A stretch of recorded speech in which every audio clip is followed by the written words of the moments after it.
Bonjour, moi c'est Kabibi Chaude, la conteuse africaine francophone. Je partage des histoires de vie réelles et vécues sur ma chaîne YouTube.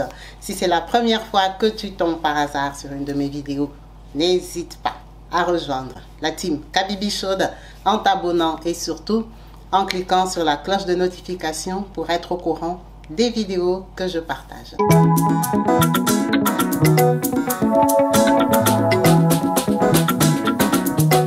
Partout dans le monde, sans exception, abonnez-vous sur la chaîne YouTube Kabibi Chaude TV.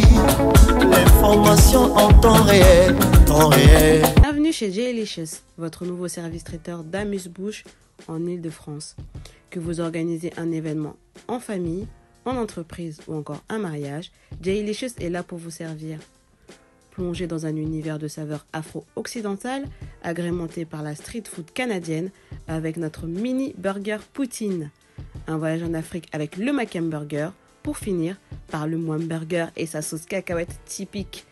Vous serez transporté dans un voyage unique avec nos saveurs sucrées, du cheesecake au bissap, au tiramisu, au baobab. Nous proposons 4 formules différentes selon vos préférences, de la formule mini avec la box Yummy de 27 pièces à la formule Max Diamond où vous pourrez composer votre box selon vos envies. Jailicious ne se contente pas d'être un simple service traiteur. Vous savez, nous nous engageons à soutenir les plus démunis. 5% de nos bénéfices seront reversés à l'association PASSEF by Kabibi Chaude et Goma Espérance. Les commandes se font exclusivement sur notre site internet www.jailicious.fr. En ce moment, vous pouvez participer à notre jeu concours pour tenter de gagner une box Golden. Il vous suffit de liker, commenter notre page Instagram Jailicious by Nkabi. Le gagnant sera annoncé le 2 mars prochain. Alors, qu'attendez-vous? Jailicious, là où la gourmandise rencontre l'authenticité. À très vite. Bonjour et bienvenue sur ma chaîne YouTube Kabibi Chaude TV. Yes, en chaleur, je suis heureuse de vous retrouver tous nombreux, connectés, branchés, actifs et présents sur ma chaîne. Merci à vous tous qui n'avez pas hésité à nous rejoindre en vous abonnant et surtout à cliquer sur la cloche de notification pour être au courant des vidéos que je partage et surtout quand je suis en direct.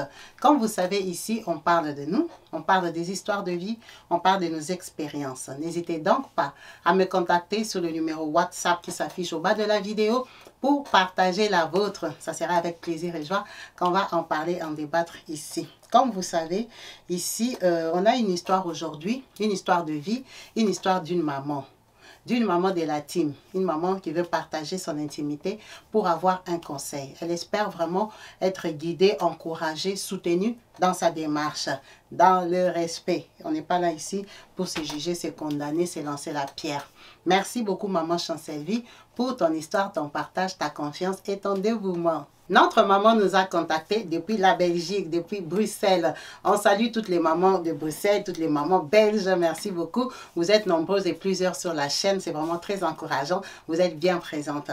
Elle nous dit ceci. Kabibi, moi, maman Chancel. Je suis une maman congolaise de la République démocratique du Congo. Bon. Maman Chancel, son histoire ne commence pas par elle. Son histoire commence par ses parents. On va aller dans la vie de sa mère. Sa maman, elle est du village qu'on appelle Mukwa Tombolo, au Kasaï oriental, hein, si je ne me trompe pas. Elle est Mukwa Tombolo, en tout cas elle est Moulouba. Sa maman est née là-bas au village. Elle a rencontré là, non. Sa maman vient d'une famille de plusieurs, d'où elles n'étaient que 2 filles. Pourquoi 2 filles? La grand-mère s'était mariée, elle a mis au monde sa maman et sa petite sœur, maman Nicole. Quand elle est mise au monde, après, le mari change d'avis. Le mari la répudie. Le mari lui arrache les enfants. Il garde, il épouse une autre femme. Elle part avec les soucis, elle part décédée. Donc la grand-mère est décédée. Elle laisse maman Dorothée qui est sa maman et maman Nicole. On les élève, ça veut dire que les 2 filles-là sont proches. Et la deuxième femme de leur papa met au monde ses enfants. Maman Nicole, qui est la petite sœur de sa maman, rencontre l'amour. Elle rencontre un intellectuel. Un homme du Kasaï là-bas, qui l'épouse, qui l'amène à Kinshasa. Elle part à Kinshasa, elle met au monde ses enfants, elle habite à Ipen. On ferme parenthèse, maman Nicole, elle va revenir dans l'histoire plus tard. Maman Dorothée, qui est sa maman, se marie avec un Moulouba, lui qui fait le diamant. Il a beaucoup d'argent, il s'en sort très bien, il épouse, elle met au monde 4 garçons. Quand elle termine là-bas, le mari, l'argent explose. Le mari décide d'aller vivre à Kinshasa. Il a fait déménager avec les enfants, ils arrivent à Kinshasa, il achète une maison, une très grande maison, grande parcelle à Lemba Foire. Pour les Quinois, ils connaissent Lemba Foire. Donc, quand elle voit la maison, elle est très contente, elle se dit que ses enfants vont grandir dans l'abondance et tout. Non, c'est parce que monsieur avait le projet d'épouser 2 autres femmes. Donc, aussitôt arrivé à Lemba, il épouse 2 femmes. Il les met dans la même maison que maman Dorothée. Maman Dorothée est étouffée, les femmes là commencent à accoucher, elles font la concurrence. La deuxième accouche 3, la troisième accouche 4. Ça veut dire que maman Nicole et ses fils, les enfants grandissent dans la parcelle. Le mari, il devient quinois. Il va balader. Un jour, il vient dire à maman Dorothée que là où il est parti se promener, il a décidé de faire des fétiches avec ses amis ou quoi que ce soit, tel, toi-même tu connais, ils ont beaucoup d'argent. Ça veut dire que moi aussi, je veux faire comme eux. Maintenant, dans les fétiches, là, on demande à ce que toi, mon épouse, tu tiennes la casserole, tu tiennes mes fétiches. Maman Dorothée refuse. Elle dit, moi, je ne suis pas sorcière. Moi, je ne vais pas finir sacrifiée. Je ne connais pas tes fétiches où tu les as trouvés. Je ne veux pas. Ça, ce sont tes engagements. Nous ne sommes pas collés, papa. On s'était mariés. Si toi, tu as changé de voie, moi, je ne suis pas dedans. J'ai refusé. Oh, mais moi, c'est ma femme qui doit tenir. Elle dit, mais on est 3. C'est lui qui refuse de tenir. Je la chasse. Et moi, je vais partir. C'est comme ça qu'ils se sont convenus qu'elle parte du mariage. Il est parti proposer à sa chérie, la 3e épouse, la Chibota, la belle femme là. Elle a refusé. C'est la 2e femme qui a accepté de tenir ses fétiches. Donc, la 1re et la 3e sont parties du mariage. Elle est restée seule. Maman présidente du mariage. Elle a tenu les fétiches de son mari. On ferme cette parenthèse là. Le papa, bien sûr, qu'il est resté avec les 4 garçons.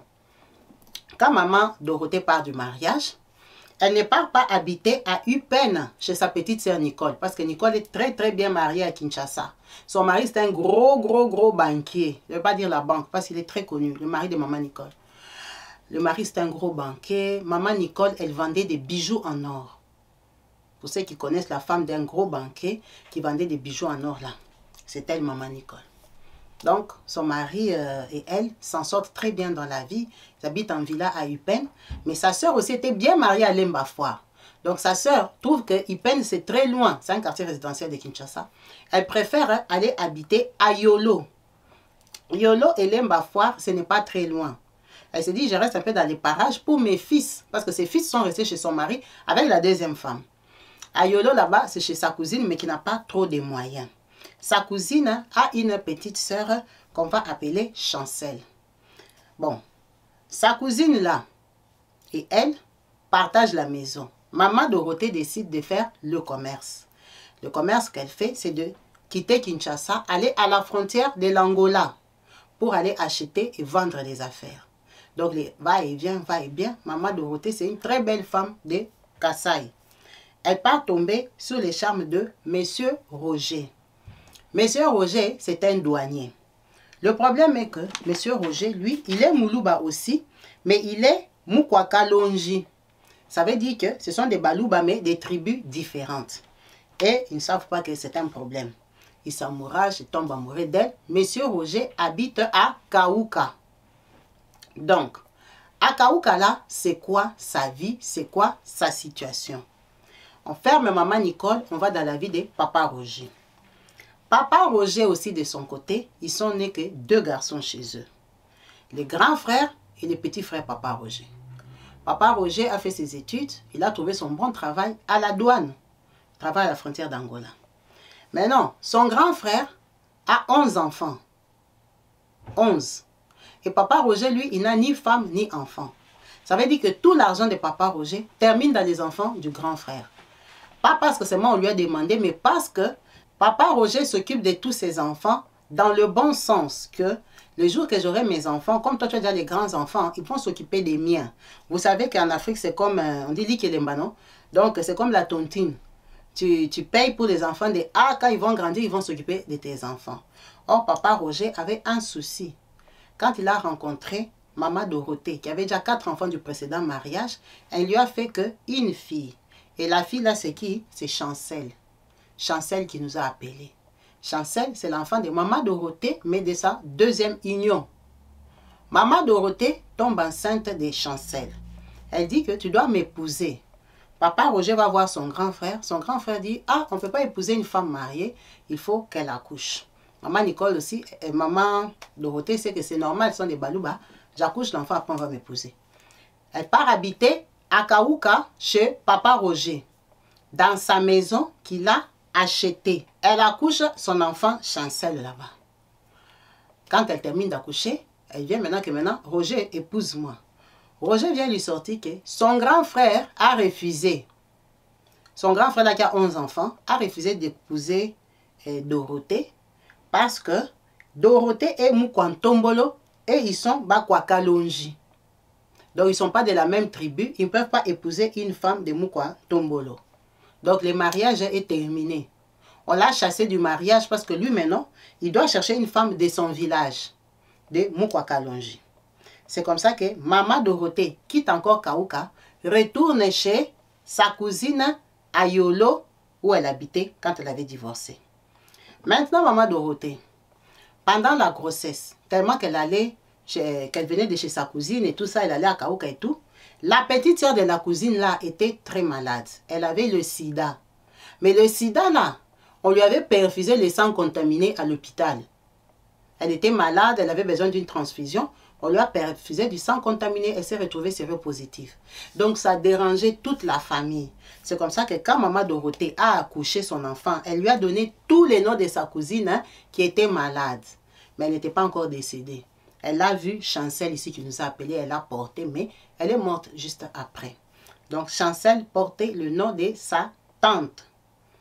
Mais le papa là, il avait laissé faire à l'époque parce qu'il avait refusé de l'épouser. Donc, il n'avait pas reconnu Chancel, il n'avait pas donné le nom à Chancel. Chancel est parti, vous voyez bien que c'était un mariage de troubles. Toi, tu es Mukwantombolo, moi je suis comme ça. C'était les problèmes. Elle est rentrée chez sa cousine, elle a recommencé les commerces. C'est comme ça que sa petite sœur Nicole, sa vraie petite sœur biologique, lui dit, non, ma grande sœur, la fille là où tu es à Yolo, c'est notre cousine. Tu n'es jamais là. Moi, j'ai la villa. Mon mari est directeur à Citibank. On a beaucoup d'argent. Donc, donne-moi Chancel, je vais l'élever. C'est comme ça qu'on prend Chancel ici, on part donner à Maman Nicole. Donc, Chancel est parti chez Maman Nicole à 1 an. 1 an.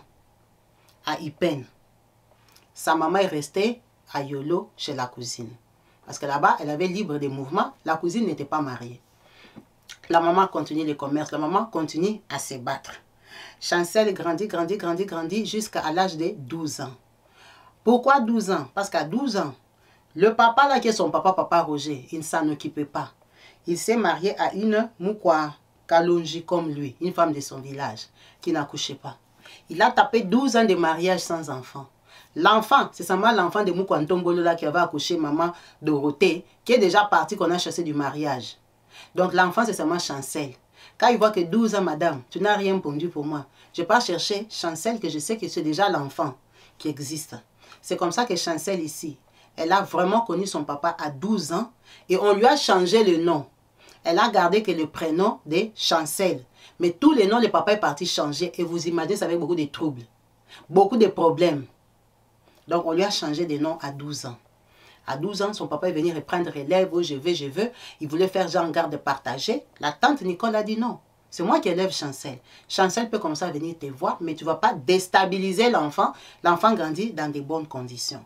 Elle dit, tu vois, tout ça là, ça m'avait perturbé. Ça m'avait stressé parce que dans le quartier, partout, tout le monde savait que j'habitais chez ma tante dans de bonnes conditions. J'étais aussi comme l'enfant du directeur.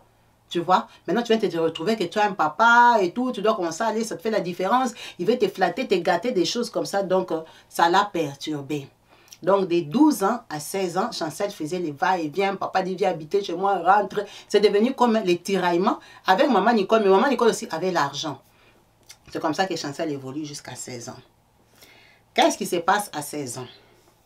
Le papa de Chancel, donc Papa Roger là, avec sa femme qui n'accouche pas, on les déloge. Oh, comment ça on les déloge et ils sont propriétaires? Le problème est que le papa de Chancel Quand il travaillait à la douane, il avait l'argent. Il payait l'école pour ses neveux. Il voulait acheter une maison. La fameuse maison des Kaouka. Cette maison-là, c'était la maison de son cousin. Le cousin vendait la maison. Lui, il a dit, va acheter. Il lui a dit, non, achète ma maison. Il a pris l'argent, il l'a donné au cousin. Le cousin a pris l'argent, a dit, il part faire les papiers au cadastre et tout ça. Lui, il partait à la frontière, je vous ai dit, avec frontière avec Angola. Ça veut dire que le cousin lui donne la maison et tout, il part habiter. Quand il part habiter là, c'est quand il rencontre Maman Dorothée qui met au monde Chancel. Vous voyez que c'est une maison qu'il a depuis longtemps. Quand le cousin fait les papiers, c'est en famille, tout le monde sait, même les grands frères savent. Maintenant, donne les papiers. Aujourd'hui, au demain, les papiers sont bloqués, les papiers ont fait comme ça, les papiers sont montés, sont descendus. Le cousin est décédé. Quand le cousin décède, papa Roger n'a pas les papiers de la maison, excusez-moi. Donc, le papa là, c'est dans la famille, non? Il reste là-bas. Il vit des années, les enfants du cousin grandissent. Quand ils sont à l'âge adulte, ils disent que non, et ils veulent vendre leur parcelle. Ils viennent, ils informent papa Roger que non, on veut vendre notre parcelle. Il dit, mais non, ça c'est ma maison, c'est chez moi. C'est votre papa qui avait fait les documents à moitié. Non, non, non, non, tu n'as pas les documents, c'est nous qui avons les papiers. Papa n'avait pas changé. En fait, papa Roger, son cousin l'avait escroqué. C'est comme ça que quand elle est là déjà 16 ans, on vient déloger son papa. Quand on a délogé le papa là, ça fait des troubles, peut-être jusqu'à elle avait 17 ans. Le papa a très mal pris ça. Il ne travaille plus à la douane. Il est déjà devenu un fonctionnaire normal. Il n'avait plus l'argent. On l'a dédouané, délogé. Il a pris maintenant une maison à location, seulement là-bas à Kaouka. Ça veut dire que ça l'a perturbé, ça lui a donné les tensions, les soucis. Le papa là a commencé à tomber malade avec sa femme qui n'accouchait pas, qui est de Mukwa Kalunji. Ça veut dire qu'elle a commencé à s'attacher à son père quand il est tombé malade. Et c'est quand son père a commencé à lui raconter toute sa vie, comment il avait même négligé elle parce qu'il aidait les enfants de son frère et tout, et que maintenant, pendant la maladie, les enfants là ne venaient même pas les visiter. Ils avaient réussi, les autres ont trouvé des boulots, ils travaillaient et tout ça, mais lui, il était rejeté, jeté, livré à lui-même. Il n'avait pas l'argent, il était fonctionnaire, ses neveux là ne les calculaient plus. Lui avec son frère, c'était un genre froideur et tout. Son papa commençait à lui raconter tout son parcours. Il lui dit, tu vois, moi ton père, j'ai fait beaucoup de bien aux gens ici sur terre.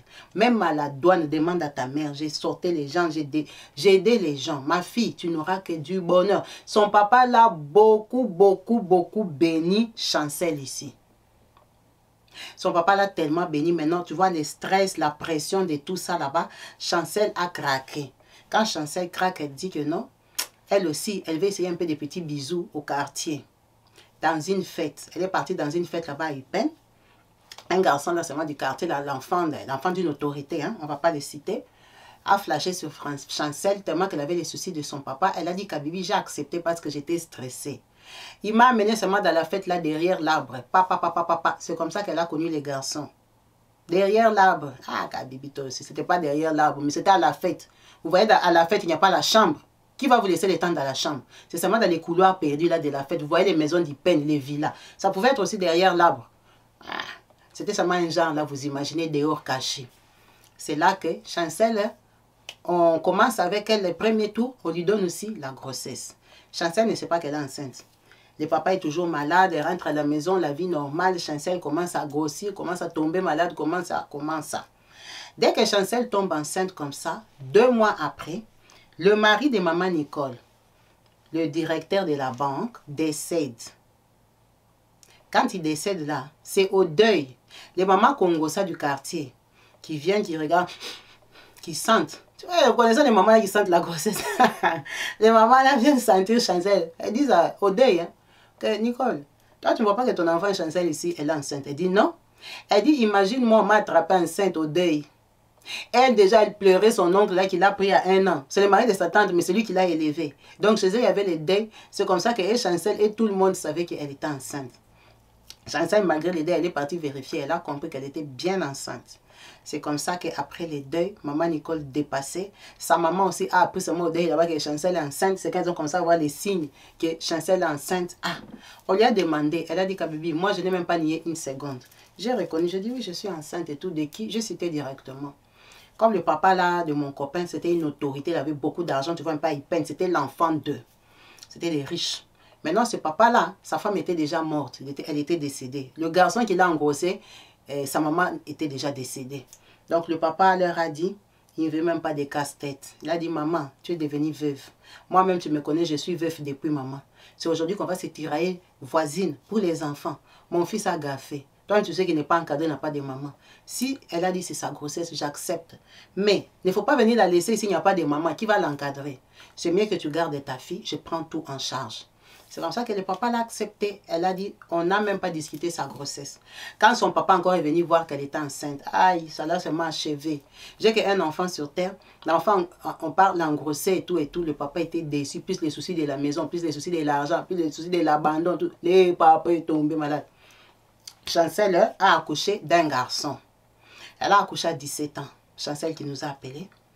Quand elle accouche son enfant, elle reste à la maison et tout ça, elle garde son enfant 1 an.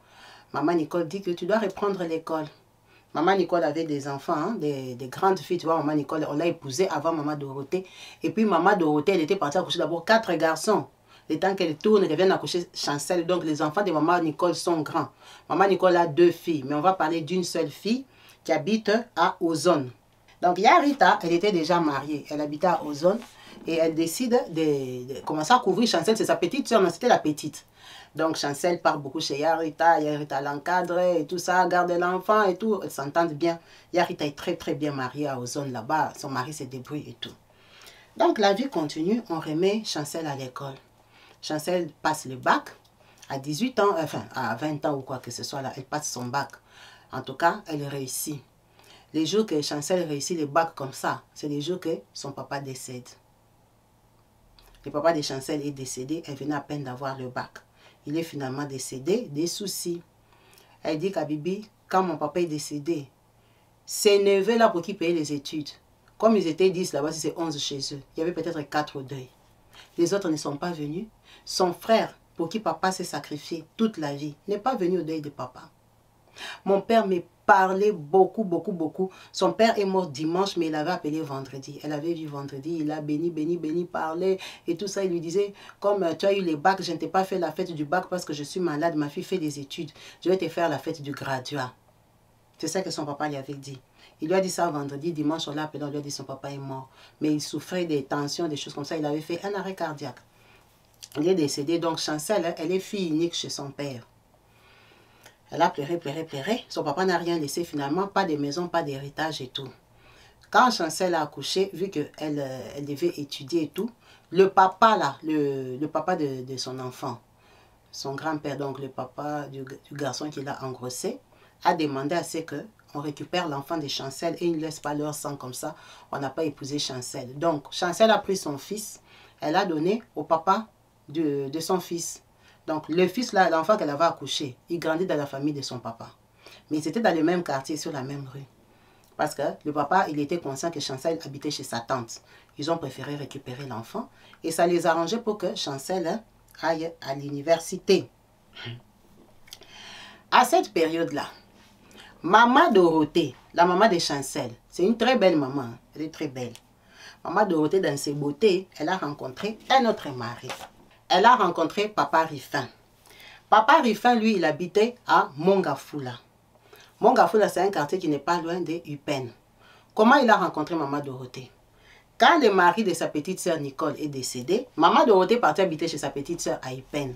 Elles sont devenues les 2 sœurs là, hein, que leur maman avait accouché. Elles habitaient dans la même maison parce que Nicole a une grande maison, elle est devenue veuve. Donc Dorothée venait habiter. Maintenant, comme elle traînait là-bas à Upen, parfois elle prenait les taxis et tout ça, tournait dans les environs là, elle a rencontré Papa Rifin. Ce Papa Rifin là, c'est un papa qui avait aussi 10 enfants. Papa Rifin. 10 enfants. C'est quoi son histoire? Papa Rifin, il a un très mauvais cœur. Mauvais cœur des mauvais cœurs. Il a fait 10 enfants avec une seule femme. La femme là, pourquoi le mariage est terminé? La femme là a empoisonné Papa Rifin. Tellement il a maltraité, il avait un mauvais cœur dans les quartiers avec la femme, avec les enfants. La femme, ça l'a dépassé. Elle avait déjà fait grandir les enfants. Elle avait une fille infirmière. La maman a calculé, elle a fait la biologie, biochimie, tout dans la maison, dans la pharmacie de sa fille infirmière là. Elle a porté les médicaments, elle a pompé ça. Elle a dit, je donne à leur papa. Elle aime ça si c'est dans la bière, aussi c'est dans les cafés, aussi c'est dans les thés là qui boit là, le thé des grands-pères là. Elle a pompé ça là-bas. Le papa a bu. Quand il a bu comme ça, il est tombé. La maman était contente, elle croyait que le papa est décédé. Malchance pour la maman. Sa fille infirmière était là. Donc elle a bien mis ça, bien masqué dans la nourriture que lui il allait manger. La maman est sortie. Elle est partie seulement au coin comme ça, elle sait qu'il est en train de manger. Quand je vais rentrer là-bas, je vais faire l'argent étonné. Hey, la maman ne savait pas que l'infirmière était dans la maison. Le papa a mangé comme ça, lui seulement de tomber en silence. Il a dit au secours. Quand il a crié au secours, la fille infirmière est venue. Vous connaissez les infirmières du Congo. Elles sont comme des médecins. Massage, papa, faire vomir au papa. Le papa a vomi, n'a pas tout vomi. La fille est sortie, a appelé les taxis. La maman regarde, a guetté comme ça. Elle voit que non, le papa n'est pas décédé. Sa fille est en train de crier, maman, je pars avec papa à l'hôpital. Ah bon? La maman savait que comme il n'avait pas tout vomi, parce que quand il rentre, elle voit 2 boules comme ça qu'il a vomi, l'assiette est vide, elle sait que le reste là, c'est dans le corps. Elle dit qu'on va l'attraper, que c'est elle qui avait servi ça, parce que c'est elle qui cuisinait pour son mari. La maman fait quoi? La fille part à l'hôpital de Monkole avec le papa. La maman entre, elle fait ses clics et ses claques, elle sait que ça va chauffer sous sa tête. La maman fuit les mariages. Une maman qui a mis au monde 10 enfants. À Mongafou là. Elle a fui les mariages, elle a abandonné la maison, elle est partie. C'est comme ça que ce papa-là, papa Rifin, il s'est retrouvé homme seul. Homme seul avec les grands enfants. Dans les quartiers, les gens disent, ah vraiment, la femme ici, pourquoi elle n'avait pas bien dosé? Les gens ont regretté qu'il ne soit pas mort. Un mauvais voisin, un mauvais papa. Tous ces enfants ne l'aiment pas. C'est ça le papa Rifin là. Quand il a rencontré sa maman, tous les enfants sont déjà partis, l'ont abandonné. L'ont laissé avec sa sorcellerie, son mauvais cœur. Ils ont préféré suivre leur maman. Donc il habitait presque seul. Il rencontre Maman Dorothée. Tout ça, Maman Dorothée ne sait pas. Papa Rifin dit à Maman Dorothée qu'il avait une mauvaise femme. Il l'a chassée avec ses enfants. Elle est sorcière. Ah! Tout le monde sait seulement que c'est la rivale qui a la faute. Maman Dorothée part entrer dans les mariages. Quand elle entre dans les mariages, elle redevient riche, non? Vous voyez que sa maman a l'étoile des maris. Elle a la chance d'avoir beaucoup de maris. Des maris qui ont l'argent. Donc, son premier mari, là, c'était un diamantaire, ou diamantifère, là. Il avait l'argent. Le deuxième, là, c'était un douanier. Il avait l'argent. Même si là, il escroquait la maison et tout. Mais le troisième, papa Rifin aussi, il a l'argent. Donc, elle rentre encore en villa à Mongafou, là. Bonne maison. Quand elle entre là-bas, c'est quand elle doit prendre les nouvelles de son mari, le commérage du quartier. Mais elle est déjà dedans. Il n'a pas épousé. Mais là, c'est papa Rifin, là. Quand Chancel a déjà accouché, elle doit aller à l'université. L'université de Kinshasa. Elle voulait faire... elle voulait faire secrétariat, secrétaire de direction à l'IEC, c'est au centre-ville. Lui, le papa Rifin, là, comme il est devenu le mari de sa maman, il dit non. Comme moi, tu es ma femme, c'est lui qui doit prendre soin de Chancel, non? Quand tu trouves un mari, c'est ton mari qui va payer l'école de ton enfant. C'est normal. Lui, le papa, il a dit non. Lui, il ne peut pas payer à Chancel l'IEC. Hein? L'IEC, d'abord, c'est privé. Bon, je ne sais pas si c'est privé, mais c'est cher. Là, il ne peut pas payer l'IEC en ville. Parce que si Chancel vient habiter chez lui, sa maman doit prendre soin d'elle. Donc, elle pense que lui va commencer à payer les transports. Mongafou, là, rond-point, ville. Parce qu'au rond-point, il n'y a pas de taxi qui va directement en ville. Donc, en fait, elle devait prendre comme 3 taxis pour aller là-bas. Lui, il a dit, il ne va pas payer ça. Hein. C'est trop d'argent. Lui, s'il doit payer, Chancel ne doit pas faire les études qu'elle veut. Elle doit faire infirmière à l'ISTEM. ISTEM, là-bas, c'est à l'université de Kinshasa. Chancel doit aller à l'ISTEM. Comme ça, lui, il va payer qu'un seul transport pour qu'elle aille à l'université. Comment lui, il habite à Mongafou, elle va aller étudier loin comme ça pour que lui, il ait la charge de payer les transports. Il ne va pas payer.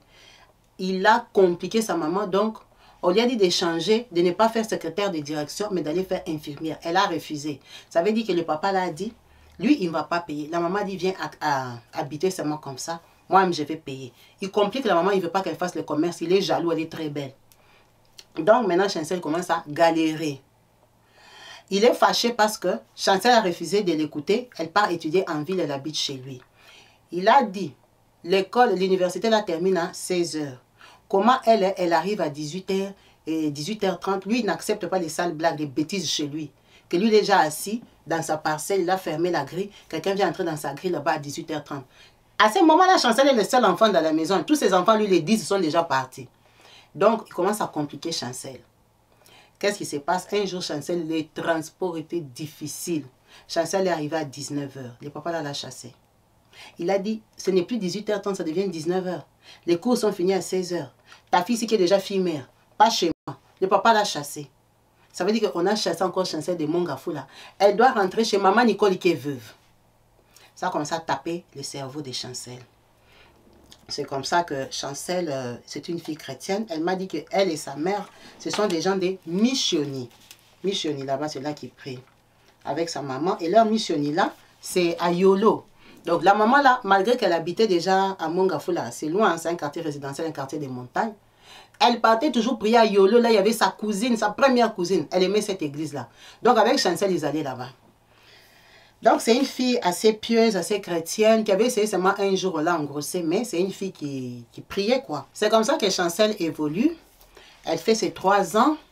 On paye, elle habite ici, elle habite chez sa grande sœur qui est à Ozone, elle habite chez maman Nicole, elle habite, vous comprenez qu'elle traîne un peu. Quand elle termine, elle doit faire le stage. Elle se bat, elle va trouver le stage à OCC. OCC, elle m'a dit, c'est Office de contrôle des douanes ou un truc comme ça, bref, un truc des douanes hein, aussi. Elle trouve les stages, c'est seulement pour faire secrétaire. Là, elle va trouver les stages là-bas. Elle vient tomber sur un garçon qui travaille là-bas. On va l'appeler Guy. Guy, quand elle tombe sur Guy et tout ça, un jeune homme et tout, ah, la fille est belle, la fille elle est comme sa maman, Chancel est très belle. Donc Guy flash sur elle. Guy là, il vient d'une bonne famille, des intellectuels. Papa et maman qui ont fait des études. C'est un garçon de, hein, vous voyez, un garçon chic, choc, sec. C'est le genre de garçon, il tombe sur Chancel, ben Chancel aussi. Elle a grandi à Ypen, chez Tantine Nicole. Donc elle aussi, bon CV, bonne famille. Elle dit à Guy que j'ai un enfant. Guy lui dit d'accord, ce n'est pas grave l'enfant. Oh, l'enfant vit dans la famille de son père. Ah, ça fait rien. C'est seulement comme si tu n'as pas d'enfant. Donc ça se passe très vite. Elle dit qu'à Bibi, ça s'est passé aussi très vite parce que tu vois, j'habitais ici, j'habitais là-bas, maman, son mari là me chassé, son mari était mauvais, il ne donnait pas l'argent à maman et tout et tout. Donc j'ai accepté, mais il était beau, il me plaisait, tu vois, c'était vraiment le cadre quoi. Il épouse Chantal, c'est une fille chrétienne et tout ça, il s'est marié avec Guy. Donc quand on épouse Guy, Chancel, c'est qui est le papa? C'est papa Rifin, non? Parce que le papa qui l'a élevé, il est mort à Mongafula. Ce papa-là, excusez-moi, j'ai oublié de vous dire que quand le mari de Tantine Nicole est décédé, 1 an après Tantine Nicole est décédée. Donc, elle et son mari, ils sont décédés à un intervalle d'1 année. Donc, c'est pour ça que Chancel était obligée d'habiter chez sa maman. Il n'y avait plus personne pour payer l'argent chez elle, chez Tantine Nicole. Il n'y avait personne, il n'y avait que les enfants, avec la belle famille de Tantine Nicole. Vous voyez un peu, c'était compliqué. Donc, c'est pour ça qu'elle s'est rabattée sur le papa là. Donc, Tantine Nicole est décédée. Son mari est décédé. Son papa biologique est décédé. Qui va prendre la dot? C'est le sorcier papa Rifin là, non? Le mari de sa maman qui ne l'aime pas. Donc, on est parti épouser Chancel chez le papa la Rifin qui n'aime pas les gens. C'est là qu'on l'a épousé. C'est ça le papa qu'elle a présenté à la belle famille. Quand même, sa maman habitait là-bas. On a épousé Chancel. Chancel part au mariage. Ils habitent dans un bon quartier là-bas. Elle m'a dit qu'ils habitaient presque en ville. Le garçon, il est cadre, quoi. Il est bien et tout ça. Elle m'a dit au début, son mari gagnait 2 500 000 francs congolais. Alors, je ne sais pas c'est combien en dollars, mais apparemment, c'est beaucoup d'argent. 2 500 000 à l'époque, là. Chancel arrive au mariage, elle met au monde un enfant, 2 enfants. Les enfants de Chancel, ce sont vraiment 1 an après hein, qu'elle a mis au monde ses enfants. Elle dit par contre, le garçon, il ne voulait pas qu'elle travaille. Hein. On vient de se marier, calme-toi, mets au monde d'abord des enfants, créons la famille, quoi. Il gagnait 2 500 000, il lui donnait 200 000. Sur 2 500 000, il lui donnait 200 000. Et elle m'a dit, le boulot là, OCC, je crois, c'est comme les choses des douanes. En dehors du salaire officiel, il y a l'argent des balles perdues là que hein, les gens trouvent là-bas au travail. Donc le garçon là, il avait l'argent. Sa maison était bien, c'était une grande maison. Elle-même dans la parcelle et tout ça. Mais l'argent, le garçon ne lui donnait pas. Ils ont commencé à avoir des problèmes d'argent, des problèmes de tromperie. Son mari l'a trompé jusqu'à... Ah! Elle dit qu'à Bibi, j'étais enceinte de mon 2e enfant. Pendant la grossesse là, elle était très proche de sa grande sœur là, Yarita, que je vous ai dit qui habite à Ozone.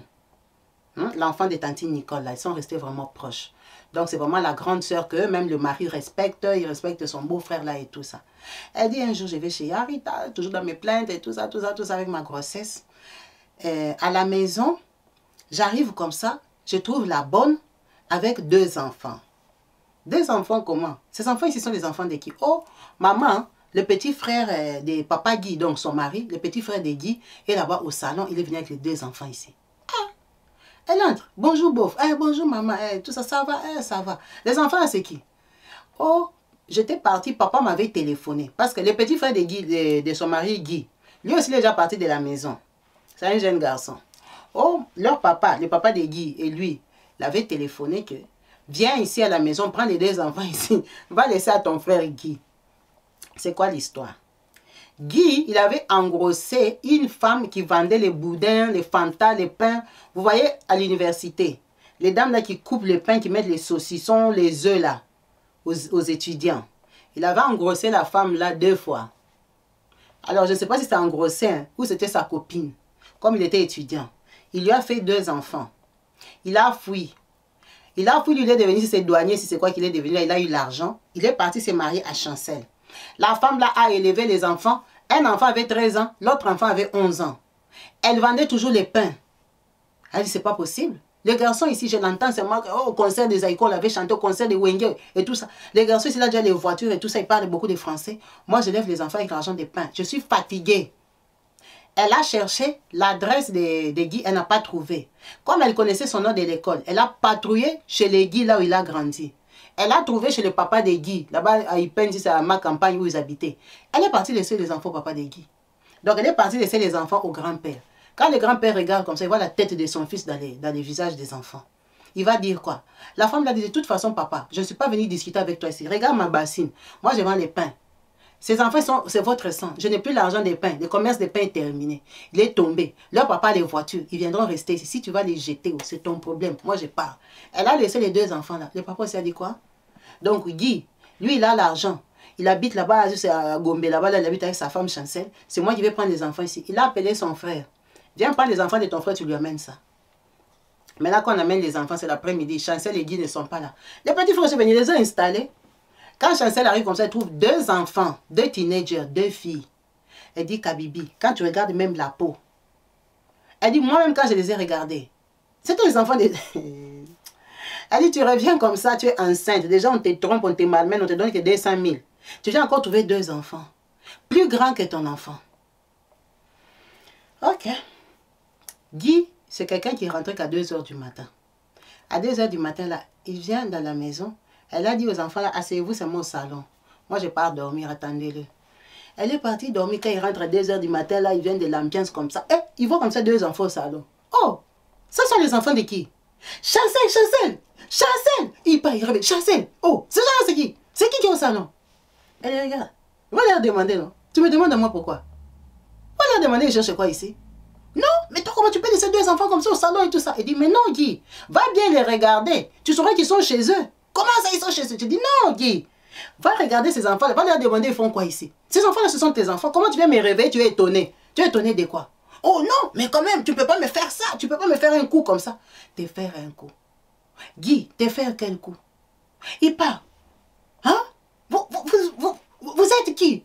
Vous êtes qui? Les enfants, déjà, c'est 2 h du matin, ils ont dormi un peu dans les fauteuils. Chez eux, ils n'avaient pas de fauteuils comme ça. Ils sentent un peu les sentiments du cuir. Un papa là qui vient très étonné, bien sous. Elle lui dit, arrête de me déranger, je suis enceinte. Ce sont tes enfants. Les enfants de la maman des pains. Tu ne les connais pas. Oh, oh, oh, mais ils sont arrivés ici comment? Toi aussi, on t'amène des enfants, seulement comme ça, tu acceptes. Oh, oh, oh. Il ne savait plus quoi dire. Il part, il fait tout dans la salle de bain, il rentre. Maintenant, ils vont dormir seulement au salon là-bas. Il dit, Guy, c'est chez toi. Tu peux aussi les installer. Moi, je suis rentrée à 17 h, je les ai trouvés. Tu voulais que je fasse quoi? Je savais que tu viendras à 2 h du matin. Que tu les reçoives quand même. Ils sont au salon, là, ils étaient installés. Donc, toi, maintenant, comme tu les connais, trouve-leur une tasse pour dormir. Tu veux que je te dise quoi? Moi, je ne les connais pas. Oh, mais c'est toi quand même la maman de la maison. C'est quand même des jeunes filles. Tu ne peux pas les laisser seulement comme ça au salon. Il dit, ils n'ont pas d'habits. Ils n'ont rien. Les 200 000 sont déjà finis. J'allais acheter des pyjamas ou leur donner mes nuisettes à moi. Ils vont dormir où? Elle dit Kabibi, les premiers jours, les enfants là sont partis dormir dans la chambre peut-être à 4 h du matin. Tu vois un peu, le temps qu'on discute tout ça là, j'étais déjà épuisée de lui. Ok. Ça réveille le matin. Il me dit si c'est 100 000, si c'est 200 000 euros. Essaie quand même de les racheter même un pantalon, même un quoi. Sans explication. Ces jours-là, les soirs, il revient quand même après le travail. Il vient, il commence à me dire, oh non, moi je ne comprends pas. Mon petit frère, il n'est pas sérieux. Lui, il est mon petit frère. Comment papa peut lui donner une responsabilité comme ça? Il ne m'appelle même pas. Il a amené ses enfants là seulement comme ça ici à la maison. Est-ce qu'on fait des choses comme ça?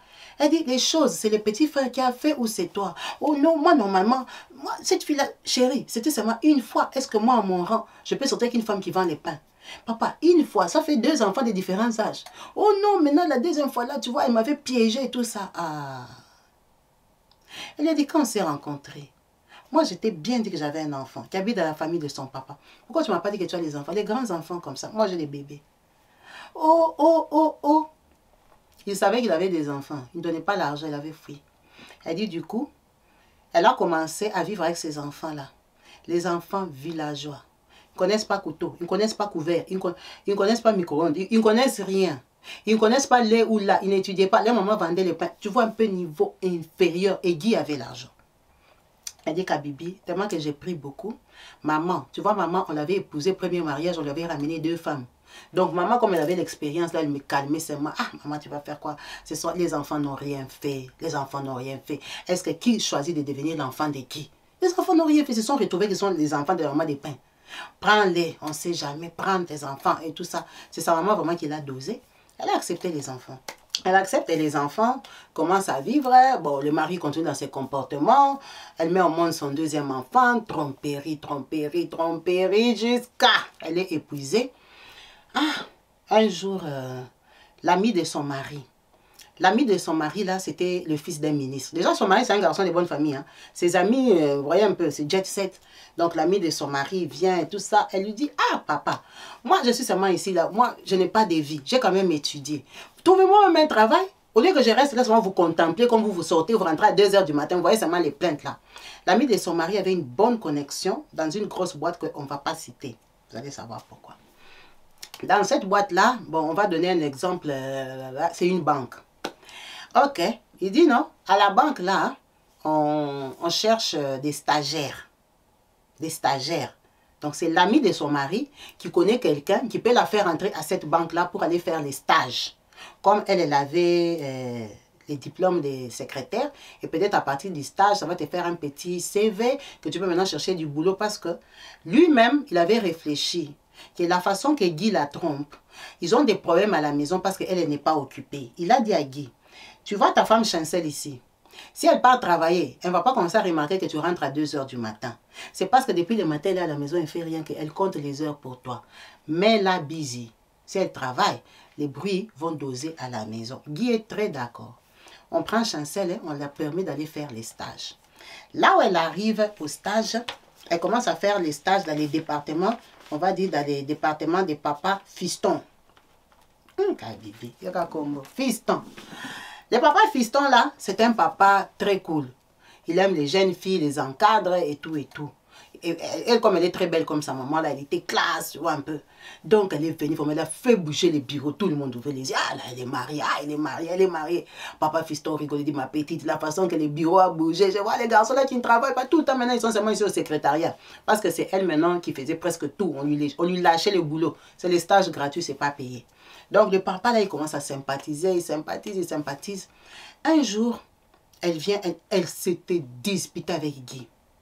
C'est comme ça qu'elle vient, elle est un peu perturbée au travail. Ah, papa fiston lui dit, mais aujourd'hui ça ne va pas, je vois tu oublies, tu es déconcentré. Il dit, papa fiston, laisse-moi, je ne sais pas, ma tête peut éclater, je ne sais pas ce que je dois faire de ma vie. Il dit, c'est quoi? Ah, les gens t'envient comme ça, tu es une belle fille là-bas et tout, c'est quoi? Et à la pause, je vais pas lui expliquer tous ses problèmes hein, avec Guy, elle commence à pleurer. Ah, toi, la façon que les gens te voient, tu es bien habillé comme ça, ton mari vient te déposer le matin, il dit, papa, laisse. Mon mari me dépose ici à la banque parce que mon mari travaille seulement ici à côté. Mon mari travaille à côté, il me dépose, tu vois pas que je rentre à pied. Je rentre en transport. Pendant que lui et moi, on termine à la même heure. Mon mari, là, il termine à 16 h 30 comme moi. Pourquoi on ne peut pas rentrer à la maison? Mon mari, il rentre qu'à 2 h du matin. Quand il rentre, il commence des problèmes. Et là, elle commence à pleurer. Oh, papa fiston a dit non, pas quand même comme ça. Il faut qu'on te cherche les boulots. Il faut qu'on change les stages et ça devient les boulots. C'est quoi, papa fiston? On commence à avoir pitié d'elle. C'est comme ça que de temps en temps, après le travail, il dit, ah, ma petite, moi, je vais passer, c'est par où là-bas, je peux t'avancer. Parce que vous voyez, à Kinshasa, En ville, il y a les embouteillages déjà, 4h30, 5h, embouteillage sur les boulevards, il n'y a plus la route. Donc le papa lui dit, ah, je peux t'avancer comme ça, tu prends les taxis plus bas. Un jour, il apprend, il lui dit, je vais faire crochet d'abord. Vous voyez, c'est sur la route, non? Par exemple, je vais te laisser, on est à Gare du Nord, je vais te laisser à Gare de l'Est de Paris. Donc maintenant, avant de te laisser à Gare de l'Est, là, il s'est arrêté quelque part pour parler avec quelqu'un et puis il continue. C'est un rendez-vous important. Maintenant, il y a quelqu'un là aussi en voiture. C'est les gens des rendez-vous que toi, tu es dans ta voiture, l'autre aussi est dans ta voiture. Donc, quelqu'un là est venu, tout ça, il va, ah, fiston, ça c'est qui? Oh, c'est une collègue de travail et tout, et tout, et tout. Il les a présentés. Le papa là, on va l'appeler papa. Ce papa là, on va l'appeler papa Charles. Oh, papa Charles, ça c'est ma collègue Chancel. Oh, enchantée et tout, et tout, et tout. Ah, elle est belle, elle dit, ah, laisse l'enfant est déjà marié, tout ça. Ils ont rigolé. Maman Chancel, ça va? Maman Chancel, prends mon numéro, donne-moi ton numéro. Ils ont échangé. Avec papa Charles, elle est partie. Quand ils échangent comme ça, bof, ça passe, hein, elle est mariée, peut-être 4 semaines après, le papa Charles là lui écrit bonjour, elle ne savait même plus c'était qui. Allô, oui, c'est moi papa Charles. Ah, papa Charles, ça va et tout ça. Oui, ça va, ça fait longtemps, oui, ça va. Les stages, ça se passe, oh, les stages arrivent à la fin et tout ça, je ne sais pas s'ils vont me garder. Ça passe. Le papa les porté disparu. Le papa est porté disparu, on est tombé dans les confinements. Confinement, donc elle-même elle était stagiaire, on ne la payait même pas. Pendant les confinements, elle est chez elle comme ça, un jour, elle voit seulement les messages de papa Charles. Coucou, bonjour ma fille. Ah, bonjour papa Charles et tout ça, ça va. Elle dit, ah papa, seulement, piaka de confinement. Comment je dis piaka? La sécheresse financière du confinement, je n'ai même pas 100 francs et tout ça. Il a dit, ah mais de toute façon, toi, on ne te paye pas. Ils ont commencé à rigoler. Ils ont commencé à échanger avec papa Charles. C'était un papa. C'est un bon tonton. Ce n'est pas quelqu'un de sa génération. Donc, il commence à échanger avec papa Charles. Papa Charles devient son ami. Et ils échangent comme ça pendant 2 mois. Après, papa Charles vient lui dire que, ah, lui, il a envie de la revoir. Elle l'intéresse. Elle dit, mais papa Charles, toi tu es marié, non? Moi aussi, je suis mariée. Mais vous voyez bien que quand ils échangeaient là-bas, il lui avait déjà dit que son mari l'a trompé et tout et tout. Donc, ils se sont donné des codes. Elle m'a fait rire. Elle dit, papa Charles, son code secret, il écrit 1. Donc, message, un message qui entre tout, on a déjà écrit 1. Si elle répond 00, c'est que le mari est là. Si elle répond 2, c'est que le mari n'est pas là. C'était ça leur code. Ah! Donc, avec 1 et 2 là, il causait beaucoup. Papa Charles vient lui expliquer que lui, sa situation est que il a une femme et des enfants, 5 enfants, mais qui sont aux États-Unis. Il les a installés là-bas, il leur a acheté une maison. Madame, mon épouse. Maintenant, lui, le problème est qu'il allait les voir aux États-Unis. Aux États-Unis, on est venu remarquer qu'il a une femme et des enfants là-bas. Donc, quand on remarque que tu as une femme et des enfants, on te donne plus les visas. Il a interdiction d'aller aux États-Unis pendant 5 ans. Parce qu'on a peur que lui aussi aille s'ajouter là-bas. En tout cas, je ne savais pas que ça existait. Donc, c'est comme ça qu'il est coincé à Kinshasa. Il n'a plus de femme. À moins que la femme, maintenant, ait les papiers pour commencer à venir. Donc, papa Charles est devenu papa libre. Maintenant, il lui dit, moi, ça m'arrange d'être avec toi comme tu es marié. En plus, tu as des problèmes dans ton foyer. Ton patron, fiston, m'avait expliqué. Parce que vous voyez les hommes, non, quand elle est partie, là, demandé fiston, la petite, là, c'est comment dire, elle laisse tomber. Elle a un mari casse-tête. J'avais dit qu'elle est mariée seulement pour la respecter. Le mari, là, même la trompe et tout. Ils avaient fait Congo ça avec papa fiston. C'est comme ça que papa Charles a l'idée de la draguer. Quand il la drague là-bas, c'est un papa qui lui fait des, comment on appelle ça, des cash money, hein, sur son portable. Des 150 €, des 200 €, des 150 €, des choses comme ça. C'est beaucoup d'argent. Tu vois, un mari te donne des 100 000. Un mari avec qui tout se passe trop mal. Donc, elle accepte papa Charles, elle est encore dans les mariages. Elle dit, Kabibi, j'avais accepté ça. Pourquoi? Parce que mon mari, il commençait d'abord, non seulement à me taper, et puis, il ne voulait plus de moi. Il me le disait cash. Pourquoi j'avais accepté? Le mari, ça s'est passé très mal, tellement qu'il a trompé. Elle dit, elle avait des infections. Des infections. Quand elle dit c'est mon mari, moi j'ai des infections comme ça. Mais moi je me soigne, toi tu ne te soignes pas. Le mari s'en fout. Elle a dit, écoute, moi alors tu ne me touches plus. Parce que tu ne te soignes jamais. Je vais chez les gynécologues. Elle dit, Kabibi, j'ai massé comme ça sur les bassins. Ça te gratte, ça te pique là-bas, tu ne sais plus quoi faire. Le mari, les infections. Elle a dit, non, moi tu ne me touches plus. Tu vas m'amener même le sida. Je ne veux pas. Ne me touche plus. Ok, comme je ne te touche plus, moi je vais dormir au salon. Ça ne me sert à rien d'avoir une femme. Ok, ok. Il part dormir au salon. Après, il dit, mais ça me sert à quoi que moi je dors au salon, toi tu dors dans ma maison, dans mon lit. C'est mieux qu'on se sépare. Elle va se séparer, pourquoi? Moi, tu m'as épousé devant l'église, les parents et la mairie. Moi, pour qu'on se sépare, il faut une bonne raison. Elle a refusé. Le mari a dit, on se sépare. Elle a dit, ok, si tu veux me ramener chez nous, tu sais où tu m'avais pris. Tu prends ta famille, on part chez mes parents. Tu leur dis que le mariage est terminé. Il a dit, tu veux que moi j'aille? C'est ton papa ramasser des mongafoula là. Donc le mari de sa maman, le papa riffin sorcier là. Comme elle lui avait déjà expliqué aussi. Donc, vous voyez, nous les femmes aussi, on parle trop.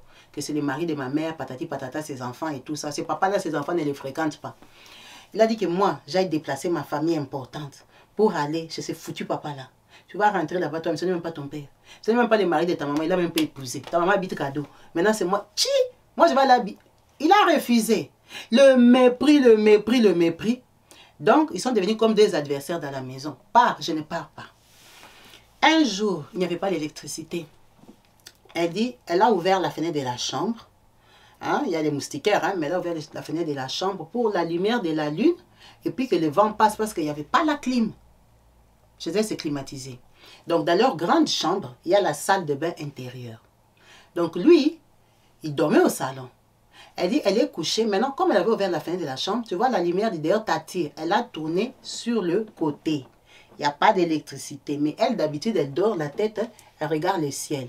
Donc, son mari, il sait comment elle dort. Non? Quand elle entre, elle fait semblant, comme si elle ronfle. Lui aussi, il croit qu'elle dort. Il entre doucement. Il part aux toilettes. Il ne fait rien aux toilettes.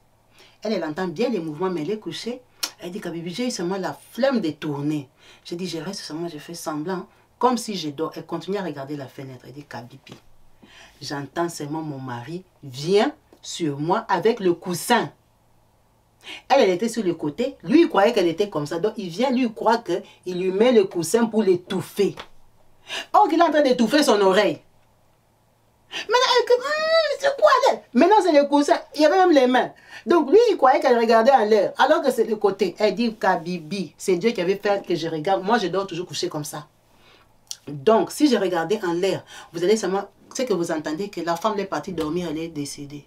C'est ça que le mari l'a voulu me faire. Il m'a appuyé, appuyé. Maintenant, comme il voyait que mes pieds ne bougeaient pas, parce que mes pieds aussi étaient sur les côtés, ça veut dire que le mouvement, il a été à l'école, non? Il a compris que le mouvement n'était pas ce qu'il attendait. Maintenant, moi, j'ai crié. Maintenant, il se disait, comment elle arrive à crier pendant qu'elle a le coussin sur la bouche? Alors qu'elle criait parce que la bouche était de l'autre côté. Et elle a commencé à dire, oh, c'est con. Maintenant, la voix sortait vraiment que les enfants, là, que lui-même, il a accouché, les enfants des vendeuses de pain, ont entendu, les gardiens ont entendu, la voix sortait. Or, si le coussin était sur elle, la voix n'allait pas sortir. Maintenant, il dit, tu vois, il essayait d'appuyer le cou. Oh, maintenant, il m'a appuyé là. Tu vois, il a appuyé. Maintenant, il n'arrivait pas à saisir. La fille a un gros coup comme ça, alors que c'est le menton. Et il dit, je suis en train de crier, je suis en train de crier. Le mari a appuyé tellement que les gens maintenant sont venus à la porte. Il arrête, il dit, oh, je voulais tuer un insecte sur toi. Kabibi, j'ai dit, les garçons, ils veulent m'étouffer. Ils voulaient m'étouffer. Tout ça parce que je ne voulais pas divorcer. Hein? J'ai dit, tu voulais m'étouffer. Il a dit, non. Il voulait tuer un insecte dans les noix. Toi, tu as vu l'insecte dans les noix où? Il est parti, c'est chez lui, non? J'ai pleuré, j'ai tremblé. C'est ce jour-là que j'ai dit non, non, non, non. Les garçons, il va finir avec moi. Je suis allée dire à ma cousine s'est fâchée. Sa cousine, là, des... Eh non, non, non, non, c'est pas jusque là, il exagère. On l'a appelé, il a refusé, il ne viendra pas. Ouais, c'est un têtu. Il a insulté. Toi, si je te chasse, tu vas aller où? Tu dépends de moi, tu n'es rien du tout, une secrétaire malheureuse. Tu vas gagner combien? Les secrétaires ont combien? Et tout ça, tout ça. Ah, elle a dit, il faut qu'on fasse alors la procédure de divorce. Eh, tu te dégages, tu sors de chez moi et tout. Elle a dit, voir les choses de m'étouffer là. C'est ça qui m'avait dépassé.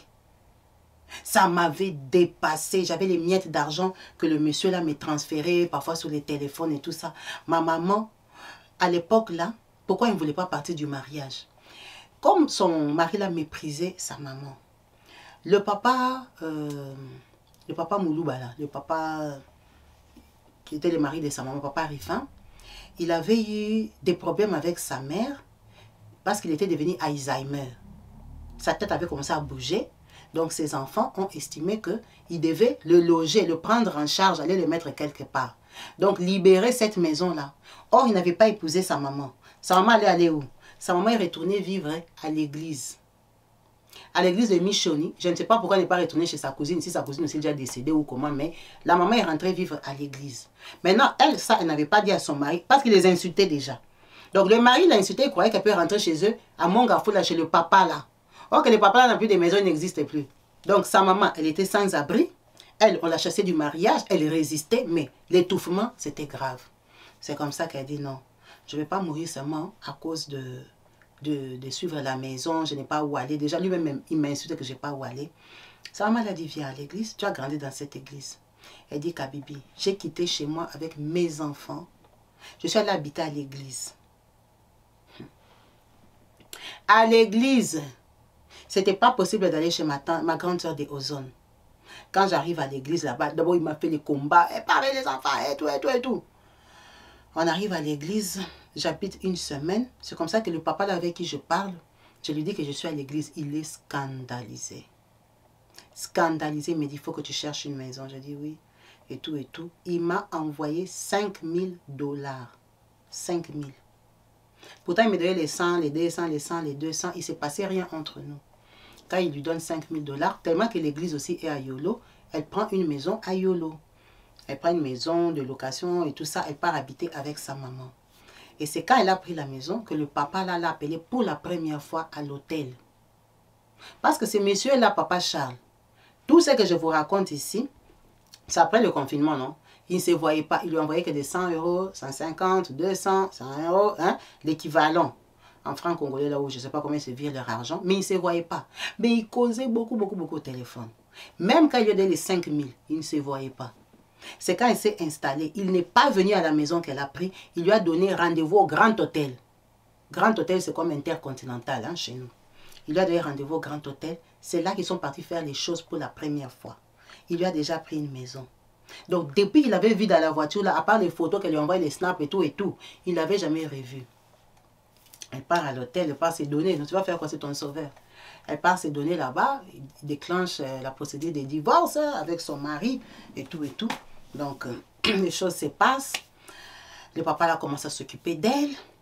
Non, il n'a pas trouvé de boulot. Il commence à s'occuper d'elle. Il lui achète une Range Rover. Range. Elle n'est pas encore divorcée.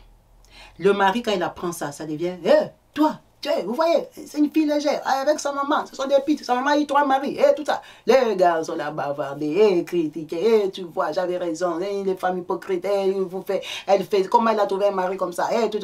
Personne ne connaît, elle dit, tu vois, moi, je suis les gens des filles, hein, personne ne connaît mon gars. Parce que mon gars, là, on ne se promène jamais.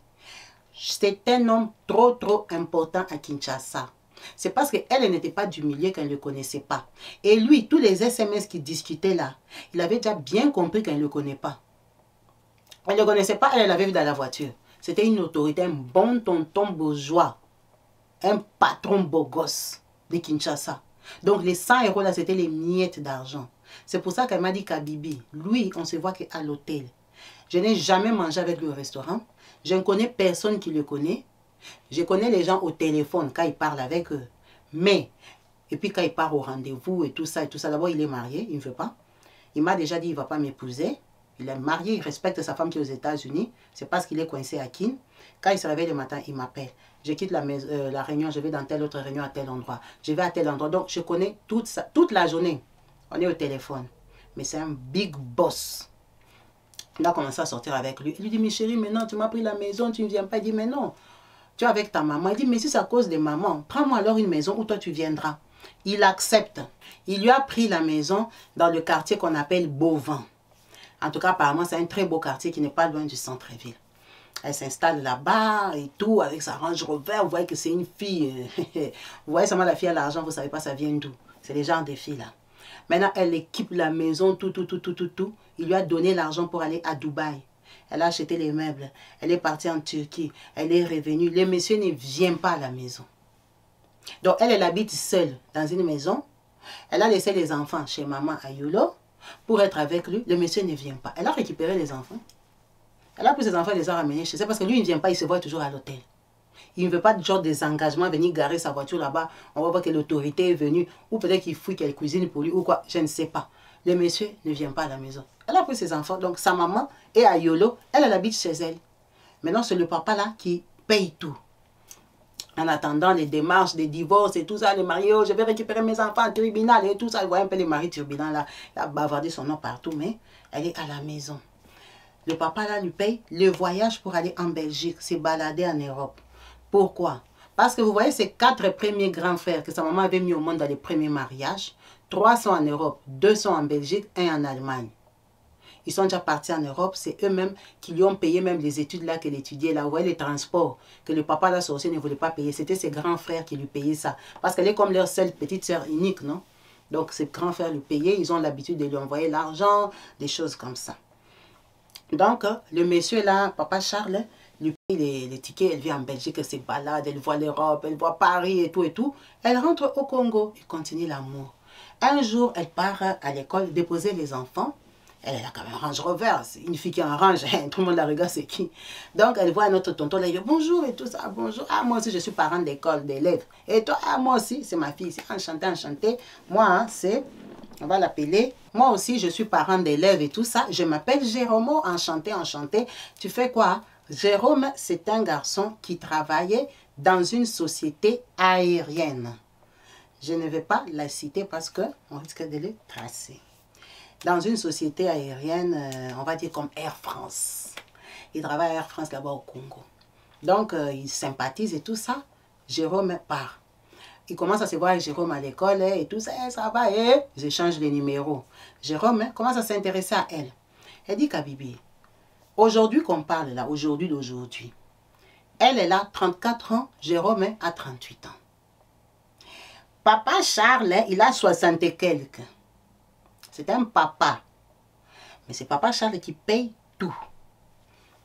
Quand elle rencontre Jérôme, Jérôme lui demande, tu vis de quoi?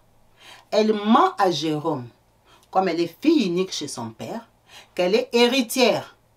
Est-ce que Jérôme la connaît? Elle dit que son papa lui a laissé des maisons.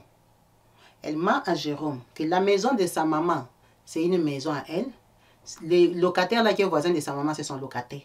Elle dit à Jérôme qu'elle a des biens. Son papa lui a laissé l'héritage. C'est de ça qu'elle vit. Et puis, elle fait des petits commerces. Parce qu'en tant que jeune fille, quand elle était partie à Dubaï et tout ça, elle avait acheté des babouches, des choses. Vous voyez, des petites choses comme ça. Elle lui ment. Elle ne peut pas lui dire que je sois avec papa Godouma, avec un bon tonton. Non, elle ne peut pas. Donc, Jérôme lui dit, lui, il travaille, prenons qu'à Air France. Il est marié à un médecin. Sa femme est gynécologue à Kinshasa. Mais il a 38 ans, donc sa femme là, elle est gynécologue de 30 ans ou quoi. C'est les jeunes filles qui viennent de finir aussi hein, les études. Elle commence à travailler. Il dit qu'avec sa femme, ils ont 3 enfants. Mais ils ne s'entendent pas, ils veulent divorcer. Parce que sa femme les trompe. Donc la fille là, aussitôt elle a commencé le boulot, elle a commencé à tromper son mari avec les clients. Elle n'a pas résisté soigner les riches. Elle a commencé à sortir avec les clients. Jérôme l'a attrapé, ça l'a attristé, ils ont décidé de se séparer. Donc quand elle les rencontre, lui et sa femme, ils sont déjà en procédure de divorce. La femme a déjà quitté la maison, c'est elle qui a l'argent, non? Ils s'en fout. Elle a quitté la maison et est partie avec ses enfants. Donc Jérôme il habite seul. Mais il ne peut pas l'amener là-bas parce qu'officiellement, ils ne sont pas divorcés. C'est une belle rencontre. Elle dit, ok, moi ça m'intéresse. Jérôme ne connaît pas l'existence de papa Charles. Jérôme vient chez elle et tout ça. Jérôme commence à dormir chez elle. Elle tombe amoureuse de Jérôme.